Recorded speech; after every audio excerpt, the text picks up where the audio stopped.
March 1956.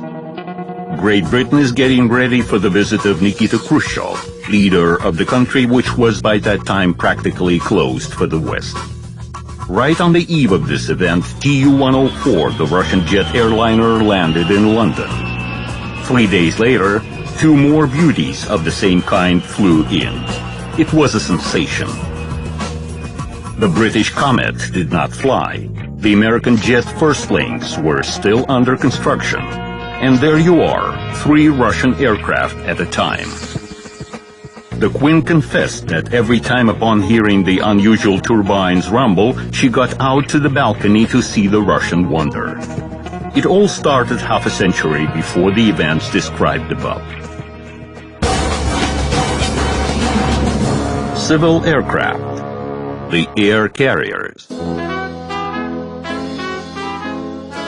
Aviation was a new passion of mankind, a boom of all kinds of constructions, first jumps, approaches, and injuries, a total delight. Demo flights at the dawn of the century, just like today, attracted crowds of people. The brave ones willing to take a ride could not yet be called passengers. The developing civil aviation carried only mail and cargoes. Regular passenger transportations started later, after the First World War. The enormous amount of military aircraft equipment found its new commercial application. The number of air companies and airlines were growing like a snowball. Soon there were so much of them that the need to introduce flight rules became obvious. In 1919, representatives of 6 European air companies gathered in The Hague to form the Air Flight Rules Developing International Organization, the prototype of the one existing today.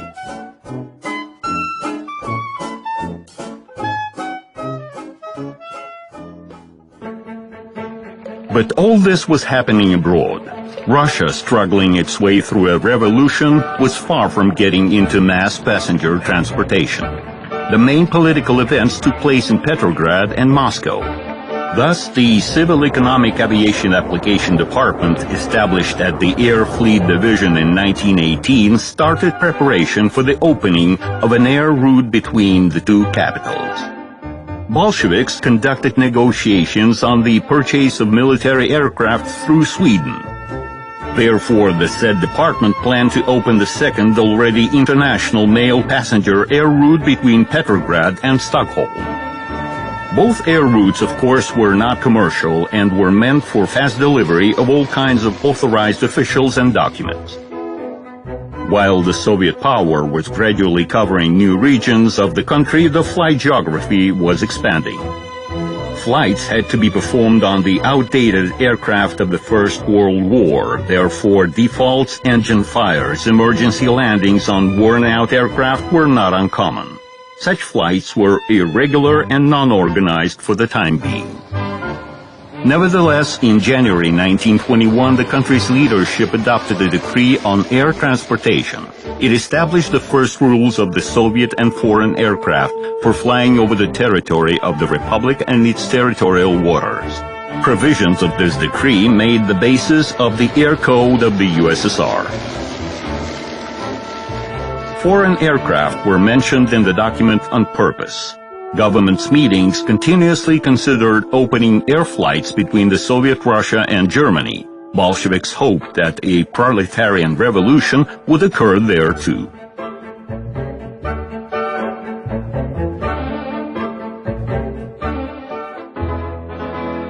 A joint Russian-Germany air transportation company, Der Luft, was established in November 1921.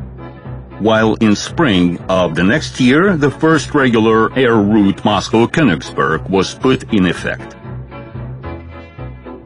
Flights were performed twice a week by Soviet and German pilots on Fokker 3 aircraft. From the point of view of stability, safety, and service, it was one of the best airlines in Europe. On February 23, 1923, the government established the Civil Aviation Council for further development of air transportation. That date became the official birthday of the national civil aviation. Already in March, pure Soviet air transportation entities were created to the form and content of the commercially successful Der Luft. They were based on the original principle. There was Dobrolет in the Russian Federation, Ukrovozdukh in Ukraine, and Zakavia in the Caucasus. Although the two latter did not stay long due to financial insolvency and later merged into the Dobrolет, which became a nationwide company. In the 20s, the state funds were being spent on the development of the Air Force as means of revolution protection. Money for the passenger aircraft were supposed to be donated by people. Association of the Air Fleet Supporters was created with this purpose, which membership amounted to 1 million people just a year after its creation. Many young men became aviation fans in those years. The first 408 miles long internal regular air route was opened on July 15, 1923 between Moscow and Nizhny Novgorod.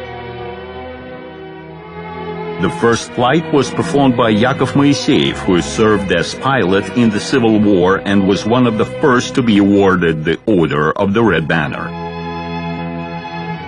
The development plan for the nearest years envisaged introduction of new air routes in Siberia, the Far East, the Caucasus, and Middle Asia.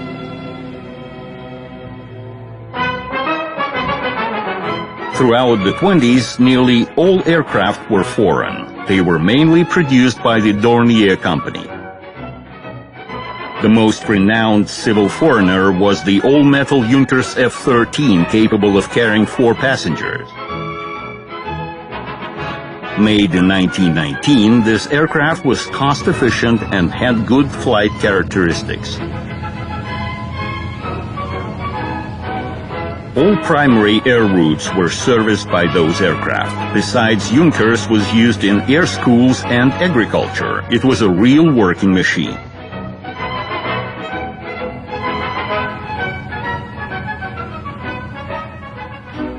At the same time, civil aircraft of national design started to appear. The first among them, AK-1, was built in Sagi. Capabilities of making a national passenger aircraft were discovered in the course of its creation. In the beginning of 1924, pilot Apolinary Tomaszewski took this aircraft into the air. Tests were successful, and in June, AK-1 was transferred to Dobrolет under the Latvian Guard name. Andrei Tupolev conducted research in a different direction. While AK-1 was a wooden construction, Tupolev made its experimental passenger ANT-2 an all-metal aircraft. It took off in May 1924. This minor 3-seat aircraft gave birth to one of the world-renowned design bureaus.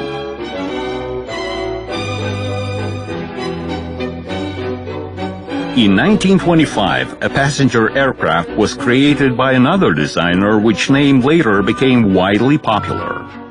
Nikolai Polikarpov made its PM-1 specifically for the Moscow-Beijing air flight. The airframe was traditional for those years. The open pilot seat was followed by a cabin for 5 passengers. The aircraft was built in just 3 months. However, the flight was shifted to an earlier date and the aircraft missed the event. After a minor workout, the aircraft was put on the Moscow-Berlin route.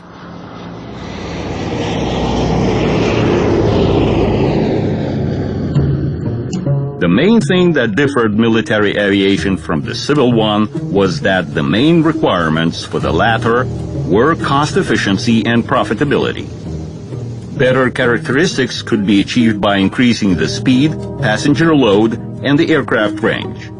In the West, every new commercial aircraft had to undergo a specific contest. An aircraft was perspective only if it was more profitable than the others.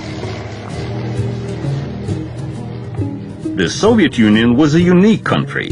On the one hand, economy was accounted for, but if political expediency was at stake, profitability could be victimized. From 1923 to 1928, The total civil aviation mileage amounted to 8 million kilometers. 28,000 passengers and 700 tons of cargo were transported. The figures were so far not much impressive, just 15 passengers per day. But the number of routes and their range continued to grow. And all this demanded renovation of the aircraft fleet. Konstantin Kalinin actively developed passenger aircraft in Kiev. He built his first K-1 four-seat machine at his own initiative in 1925. In September, the aircraft was taken to Moscow for final tests. It was approved for service in civil aviation and further development. As a result, the designer got his own manufacturing bases in Kharkov. The first machine was followed by all-metal K2 and K3, which were also used in an ambulance version. Then came K4. This aircraft, produced in small number, could carry 4 passengers and luggage.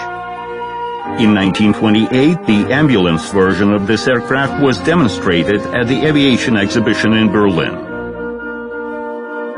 But the real success came to Kalinin with the appearance of K5 aircraft. The most accessible national materials were used in its airframe. The test copy made its takeoff in 1929, and a year later, K5 was put into serial production. The aircraft carried 8 passengers at a distance of 800 kilometers. 260 aircraft were built within 4 years. They were the ones that substituted German aircraft. Cheap and cost-efficient, K-5 became the most popular aircraft in the civil aviation of the 30s.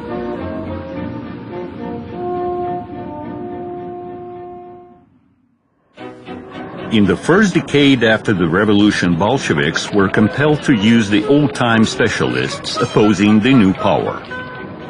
However, by the 30s, universities of the USSR started to produce their own managing staff. They were characteristic for a lot of energy and virtually no experience. Reforms were started in the civil aviation full of confusion and chaos.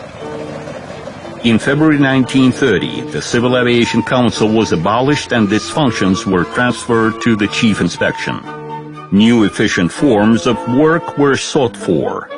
In autumn, with the purpose of further centralization of civil aviation of the USSR, the Chief Inspection and the Dobrolyot Company were terminated. Instead, the all-union civil aviation amalgamation was established. In February 1932, the amalgamation was transformed into the Chief Directorate of Civil Aviation, which acquired the name of Airflot. Strange enough, but all this reorganizational chaos was accompanied by the quantitative and qualitative growth of the aircraft fleet. The country announced the course toward industrialization, and that brought demand for a fast delivery of all kinds of superiors between numerous construction sites of socialism. Besides, aviation was used to deliver precious metals and stones, as well as furs from Siberia for export. Aircraft brought matrix of central newspapers into regions, so tasks for the aviation were numerous but minor. That's why in the 30s, mostly small aircraft obtained wide distribution. Different versions of U-2 were used for transportation. No less popular was Sha-2 amphibious aircraft of Vadim Shavrov. It was widely used in Siberia, where there were practically no roads and a lot of lakes and rivers. Alexander Yakovlev Design Bureau built a number of the so-called aircraft limos. The 5-seat AIR-5 was the first among them, but there were no engines in the country of adequate power. So the 3-seat AIR-6 with a less powerful engine went into production.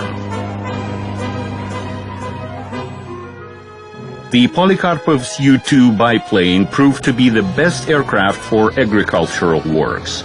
These minor airplanes were used for spraying cereals and cotton crops, fighting grasshoppers and other blasts.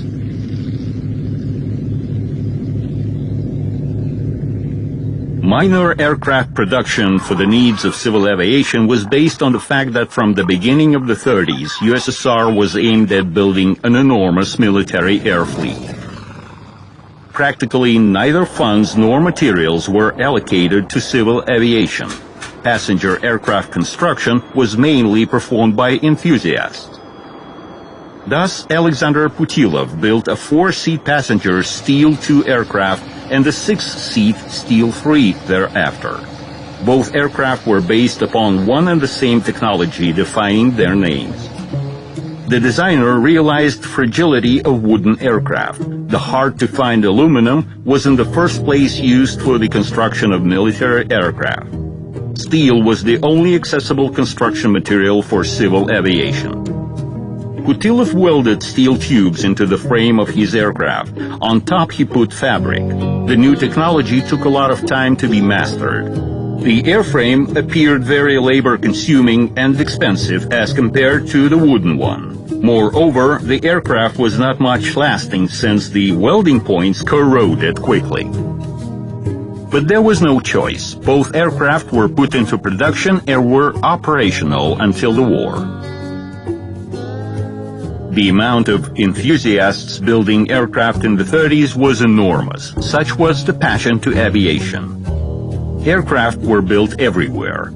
Some of them were becoming famous thanks to movies. Thus, LK-1 aircraft designed by Rentel and Lisichkin took part in the popular film The Brave Seven. The aircraft was also known as Veneer 2.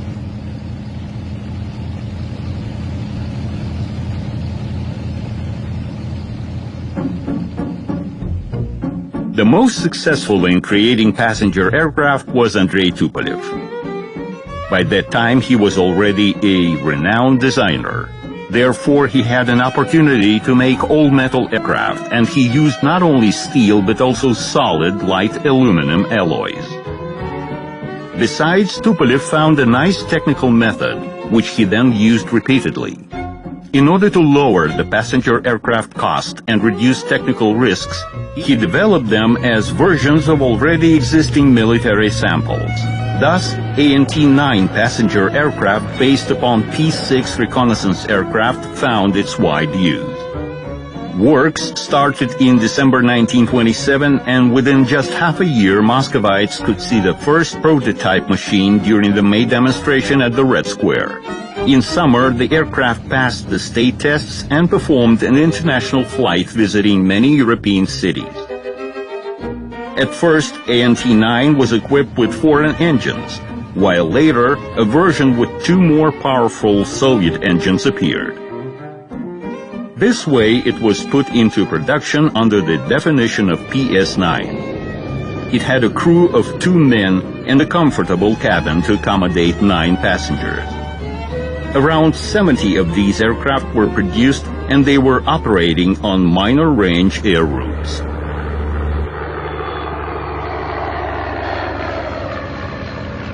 One of these aircraft was turned into a Spiel truck.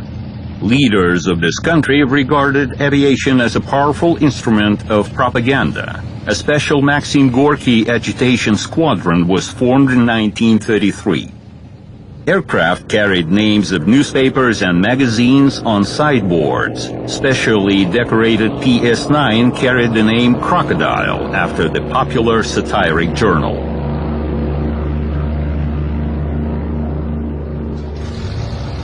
The squadron flag aircraft ANT-14 carried the name of the Pravda newspaper.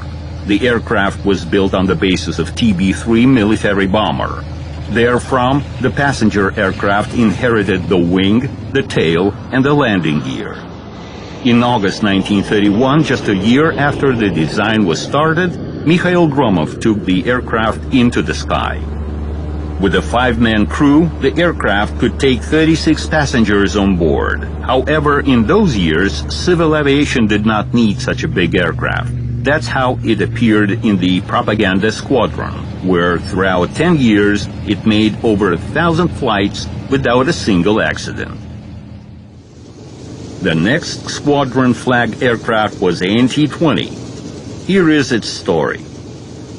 After TB-3, Andrei Tupolev made TB-4, a twice heavier bomber. However, by that time the militaries were not satisfied with its characteristics and lost interest in the aircraft. So the bomber was used as a basis for designing the passenger ANT-20. The giant's construction cost a lot. And so then, a famous journalist, Mikhail Koltsov, proposed to collect funds from people. In a short time, 6 million rubles were collected.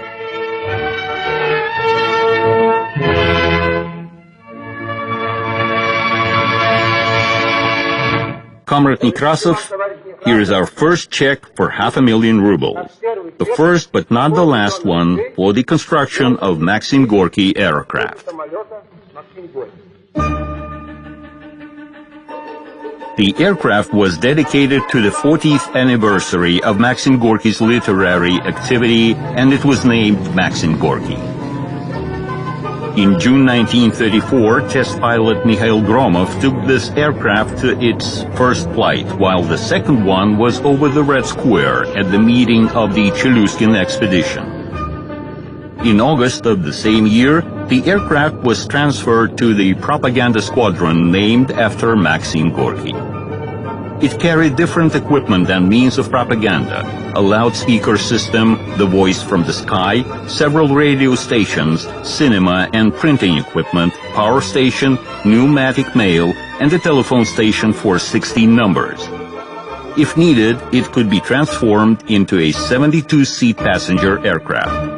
At that time, it was the world's largest aircraft. The wingspan of this 8-engine giant was 63 meters, and its weight was 42 tons. Unfortunately, it flew for less than a year. On May 18, 1935, it fell down near the Sokol village in Moscow after the escort fighter hit its wing.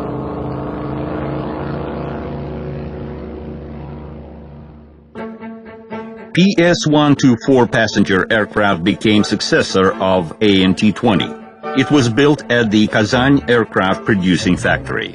Works were headed by Boris Sauke. After the tests, the aircraft was passed over to Aeroflot, but like the previous giant, it had no use. The country did not have sufficient passenger flow to pack 64-seat aircraft. The only PS-124 built was operating at the Moscow Mineral Waters route. In the beginning of the war, it was used to carry cargoes in the rear. It crashed at landing in December 1942. Other Tupolev's aircraft served in Aeroflot as well. Being second after the Air Force, civil aviation received written-off bombers. After repair and disarming, they were transferred to civil aviation, where they were used for transporting cargo. Such practice was widely used. TB-1 bombers served under the index G1, while TB-3 became G2 civil aircraft. Minor military aircraft also obtained civil professions. R-5 reconnaissance plane was used in the interests of various civil institutions. On the basis of this aircraft, engineer Aram Rafaelians designed a 4-seat passenger plane which was put into serial production. Airplanes in Aeroflot virtually worked until the end of their resource and were written off after many years of service. Civil pilots gained much more flight hours than the military ones. Millionaire pilots started to appear. The first to fly 1 million kilometers was Nikolai Shibanov. Мой юбилей в связи с налетом миллиона километров на линиях гражданского воздушного флота отмечен высшей правительственной наградой – орденом Ленина. My jubilee in connection with 1 million flown kilometers is marked by the Order of Lenin, the highest state award. I'm proud of it. 1 million kilometers is approximately 25 times around the world by equator, 10 months stay in the air. It is like a round trip to the moon and back to the moon. I'm not going to stay there and try to be back as soon as possible.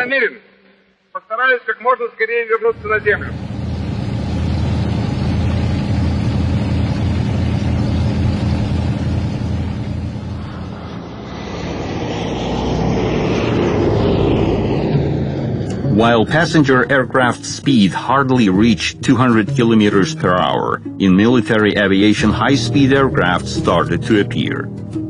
Engines became more powerful, aerodynamics more improved. Of course, Aeroflot wanted to have new machines as well. The first high-speed passenger aircraft in the USSR was designed by Joseph Neman in 1932. Interesting enough, but it was this 7-seat aircraft that first stepped over the 300 km per hour limit. Besides, it was the first in the USSR aircraft with retractable landing gear. In the 30s, under the definition High 1, it was successfully used on different air routes. In May 1934, a tender was announced for a passenger aircraft which speed would exceed 400 kilometers per hour. Out of dozens of projects, Steel 7, designed by Roberto Bertini, was outstanding. This 12-seat aircraft was built by autumn 1936 and showed excellent flight characteristics. In spring next year, Steel 7 was even planned to go for a round-the-world trip. But this was limited to a probe flight, Moscow, Sverdlovsk, Sebastopol, Moscow. On this route, the aircraft reached a record speed of 405 kilometers per hour. But the aircraft did not go into production. Bertini was named Enemy of the Nation, and further works were terminated. Later, on its basis, ER-2 long-range bomber was made by designer Yermolayev. Another aircraft made in the framework of the tender was PS-89. It was designed and built by engineer Laville, invited to the Soviet Union from France. The aircraft had unusual for the Soviet design school elegant shape. Tests showed good flight characteristics, but for the purposes of safety, designers limited its speed to 300 kilometers per hour. This aircraft had limited production rate and was used at some routes in the far north, as well as the Moscow-Simferopol air route. Andrei Tupolev based its high-speed passenger aircraft on a high-speed bomber. Designer fulfilled the set requirements. AN-T-35 showed good speed characteristics. But there was one sufficient default in the airframe. The cabin ceiling was too low. During production, it was extended. The aircraft joined Aeroflot under the definition PS-35, although there were 11 of them built. By that time, the Soviet Union already bought a license to produce American DC-3 passenger aircraft. That's how the PS-84 story started in the USSR.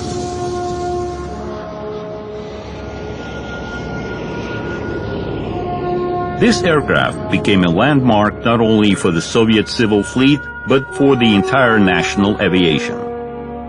The process of the license acquisition, of the aircraft production, and its historically long flight life deserves a separate story.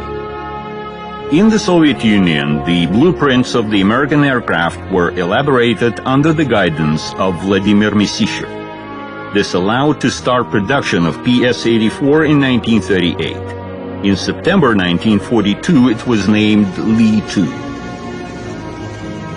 At first, Lee-2 could carry 14 passengers at a distance of 1,100 kilometers. Later, the number of seats was expanded to 21.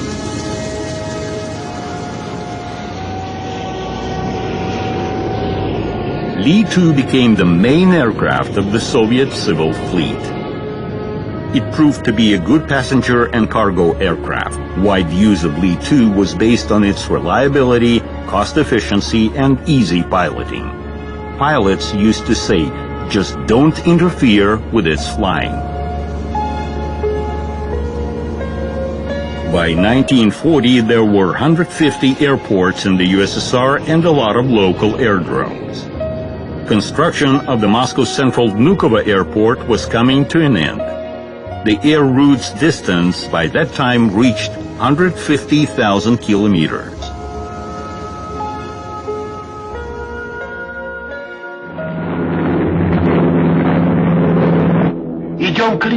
Approaching the front line.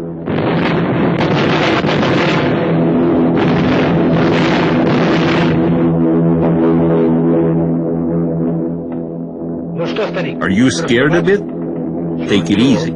Easy? Hold on. With the start of the war, the USSR civil aviation was put under direct control of the Commissariat of National Defense. 6 special task air groups were formed. Aircraft were used to redeploy troops, to keep contact with partisans, to withdraw the wounded, to deliver ammunition and materials to the front line, and special groups to the enemy's rear. The whole mass of Lee-2 was refurbished into bombers. All new equipment was taken for the needs of the front, and the old worn-out machines were left in the rear. Passenger deliveries inside the country were practically frozen. Certain qualitative changes in the civil aviation started in 1943 after the turning point in the war. The Red Army started its advance to the west, the more the faster. This required fast redeployment of the troops, ammunition, and fuel. Retreating fascists were destroying railroads, so one of the only means of the troops' supply was aviation. Secondly, no doubt sooner or later the Soviet forces were to enter Germany, and of course a huge number of cargo aircraft would be needed to carry out fancy trophies. Therefore, Lee-2 production skyrocketed in 1944, making it finally the main aircraft of the national civil aviation. Neither She-2 appearing in 1943 nor the light cargo Yak-6 could in any way compete with Lee-2. The only aircraft considered to be better than Lee-2 was C-47. These American airplanes arriving in the USSR on Lend-Lease were used in the end of the war and right after it. Both C-47 and Lee-2 were much alike since they were born from Douglas DC-3. But unlike Lee-2, C-47 had pure American engines, higher execution quality, and had a much impressive for that time navigating equipment.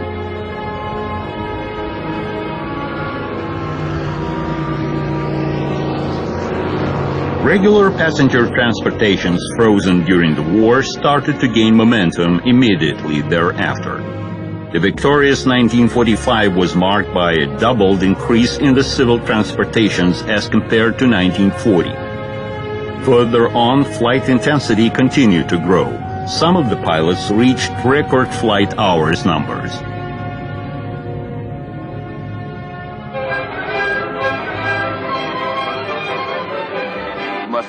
The oldest Soviet pilot Nikolai Novikov returned to Moscow from a regular flight. Friends greeted him upon his jubilee. Nikolai Novikov covered 3 million kilometers. No other pilot in the world could claim such a record. 3 times millionaire Novikov dedicated his record to the 30th anniversary of the Great October.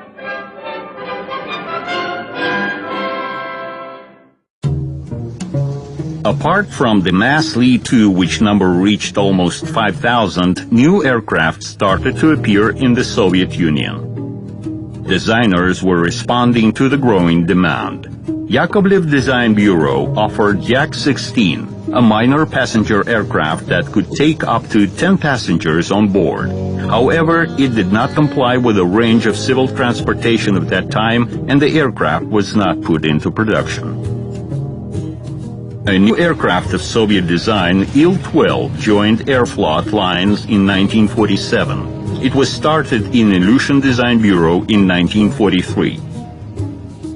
The first sample went on tests with diesel engines promising long range. But in practice, such engines proved to be unreliable, and Il-12 was approaching production stage with petrol engine. A lot was devoted toward reliability of this aircraft. It was examined in various, sometimes critical modes. Tests were conducted at high attack angle, at spin, in one default engine flight, and under heavy icing conditions. Once, when researching electric field near a thunderous cloud, Il-12 was sucked into it by a turbulent flow. Test pilot Vasily Shutov dropped the wheel, which was struggling out of his hands. The radio operator shouted, "Take the wheel, or we'll be thrown out to somewhere." "I'll take it when we'll be thrown out." And indeed, Il-12 got out of the turbulence all by itself with a little left tilt and lowered nose. The aircraft could carry up to 32 passengers or 2.5 tons of cargo. The range was 1,100 kilometers and a cruise speed of 300 kilometers per hour. On June 1, 1947, Il-12 made its first passenger flight. A total of around 700 of these aircraft were built.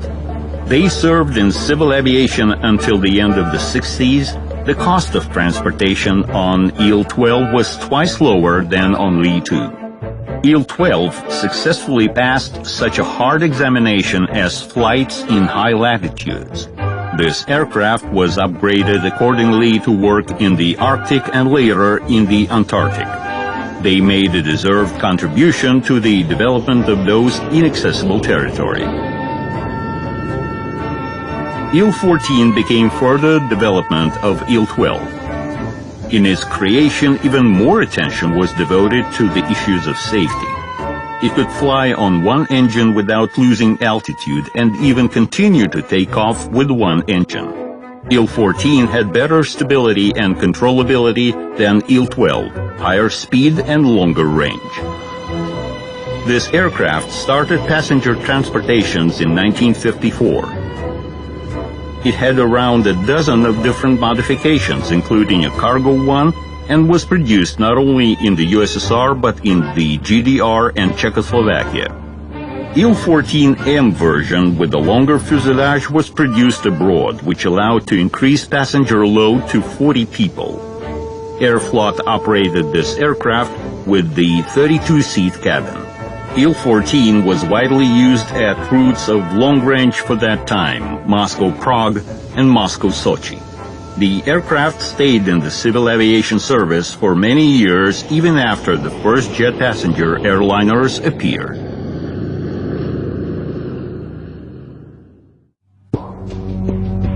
AN-2 made its first takeoff in 1947. For those years, it looked as pure anachronism. A single-engine, wire-braced biplane with a relatively bulky fuselage, it seemed to come from the faraway pre-war time. Basically, that's how it was. Oleg Antonov started designing this multi-purpose civil aircraft in 1940. The war interrupted his work, which was restarted thereafter. The first prototype agricultural sample took off in 1948, and soon it became clear that it was indeed a multi-purpose aircraft. The biplane airframe with powerful high lift allowed its operation from unprepared fields. The first machines were commissioned in summer 1948. Until 1991, they transported over 370 million people, at least twice the entire population of the USSR. Anushkis performed practically all air-related agricultural works. AN-2 was exported to 28 countries. It was produced in Poland and China. The total produced number is impressive, almost 17,000 aircraft in 20 different modifications. It still flies, and there is no substitution in its class. That's what you call an outdated design.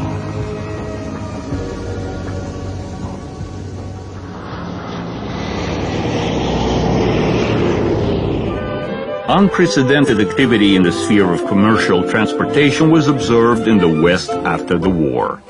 On the one hand, this resulted from the outburst of the businesses returning to peaceful life. On the other hand, air tickets prices were accessible. This had its own explanation. Passenger aircraft were cheap, since they represented an enormous amount of refurbished military transport aircraft left after the war. Former bombers were upgraded for the use at civil air routes. Air deliveries in the USSR went up as well, but their extent could hardly be compared with the foreign ones. European part of this country laid in ruins. Soviet people suffered from hunger and hardships. Most of the population could not afford itself using airplanes. However, designers hoped that time for mass air transportation would come and started making large passenger aircraft. In August 1946, Ilyushin Design Bureau started testing Il-18 for 66 passengers. This definition was later used once again for the aircraft with turboprop engines, while this Il-18 was equipped with piston engines. Fuselage was pressurized for flying at high altitude, making the air drag lower, the speed higher, and the fuel consumption lesser. All this provided Il-18 a longer range than of its predecessor. The aircraft matched the time requirements put before a large passenger airliner. At that time, Tupolev Design Bureau started to design a similar aircraft. They were actively copying the American B-29 bomber and conjointly designed a passenger aircraft. The important state order on the bomber creation could not be turned down, so in the design of the passenger aircraft, Tupolev used his proven method of minimizing means and efforts. Only the fuselage was new in the aircraft defined as Tu-70. The wing, the tail, and the engines were taken from the ready-for-copying B-29. This allowed to reduce developments to half a year, and the first Tu-70 flight happened already in November 1946. First, a luxury version for 48 passengers was designed. Later, the fuselage was expanded to accommodate 72 seats. The passenger cabin was pressurized, heated, and there was a ventilation system, a kitchen, and a refrigerator. Serial production of the airliner was a simple task. Most of its units were similar to those mounted on Tu-4 bomber, which was already in production. However, the time for serious airliners in the Soviet Union was yet to come. Il-18 and Tu-70 were ahead of their time. Aeroflot was still quite satisfied with Il-12 and Li-2.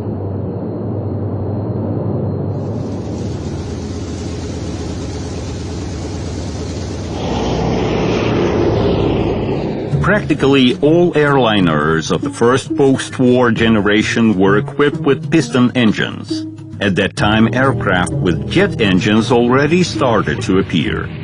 They were first of all military aircraft, since technical imperfection of the first jet engines did not allow to use them for commercial purposes. Nevertheless, it was already clear that future was with the jet thrust. The British were the first to follow this route. The Havilland Company designed the Comet passenger aircraft. It was the first to enter passenger air routes. But rush led to a series of tragedies. After several accidents, the British had to close the aircraft operations for a number of years. Development of passenger jet aircraft in the United States was conducted by Boeing and Douglas.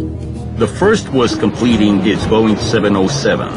Douglas was a bit inferior with its DC-8, but it was close to its first flight as well. Nobody even thought that the Russians will outrun them all.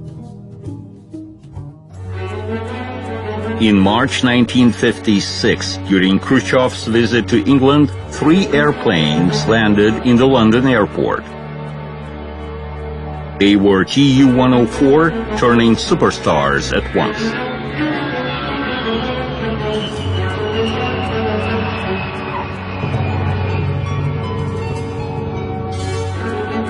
It was fantastic.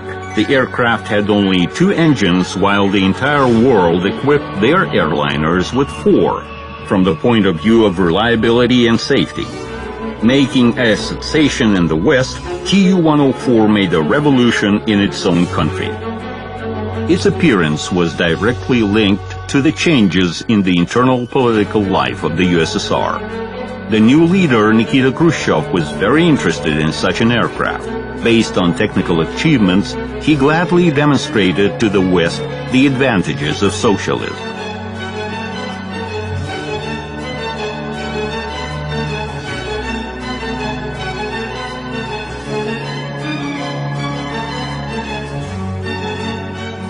1 year before the described events, on June 17, 1955, the crew of Yuri Alashev first took the aircraft into the sky. The first takeoff is always unusual in the life of any aircraft, but this was a special event. It was the start of the jet era in the civil aviation.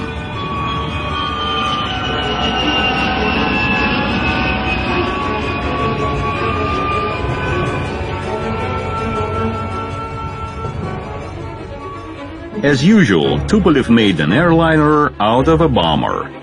Completely new was only the fuselage. The wing, the tail, and the power plant were all taken from Tu-16. The airframe continuity allowed to significantly reduce the work schedule. Development of the first serial samples went in such a hurry that they were made in Kharkov virtually in the open air. Workshops were not yet restored after the war. The plant started production of the new aircraft already in November 1955. Virtually no other passenger aircraft led to such huge changes in the entire structure of Aeroflot as Tu-104.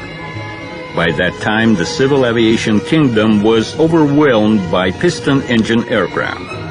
The jet firstling rushing into that kingdom demanded extension of the takeoff and landing strips, reformation of the entire airport infrastructure, maintenance bases, and air control management system. The jet equipment required transition to a principally new fuel, kerosene. Pilots for Tu-104 were prepared in a special way. Factories, military, and then civil test pilots were the first ones to master the aircraft. Then they shared their experience with the airline pilots. Aeroflot formed the first group of pilots to fly Tu-104. Only the best were selected, with the competition being no less intense than to become a cosmonaut. Until Tu-104 was getting ready, the pilots were training by performing long-range flights from Moscow to Sverdlovsk and Novosibirsk on Il-28 jet bombers. For the first time in the Soviet practice, such flight allowed to form statistic data on the speed, wind direction, air turbulence, temperature drops at different altitudes.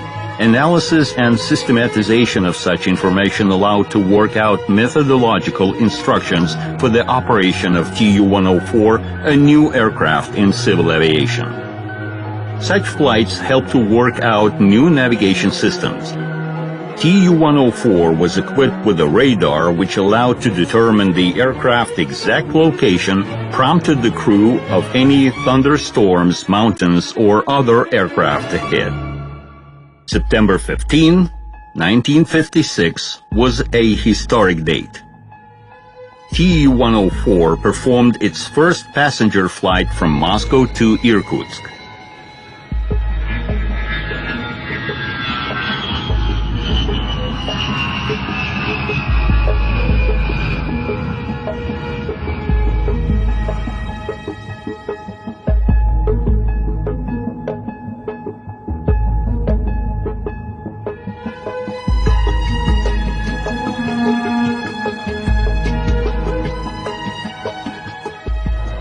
A train travels to Irkutsk almost 6 days. The standard flight lasted no less than 20 hours. Passengers of this aircraft arrived in Irkutsk within 7 hours and 10 minutes after the takeoff from Moscow. Soon, the first jet passenger aircraft started to fly to other cities. Attention, all boards. The Arrow is approaching. This radio announcement meant that another Tu-104 was preparing to land, and all piston engine machines must hurry to clear up the zone for the jet airliner. Serious problems were discovered at the beginning of operations, and it could not be otherwise. Tu-104 was not just new, it was a revolutionary new aircraft. Soon problems were resolved, and the leader of the jet era Tu-104 took its deserved place in the air fleet of Aeroflot.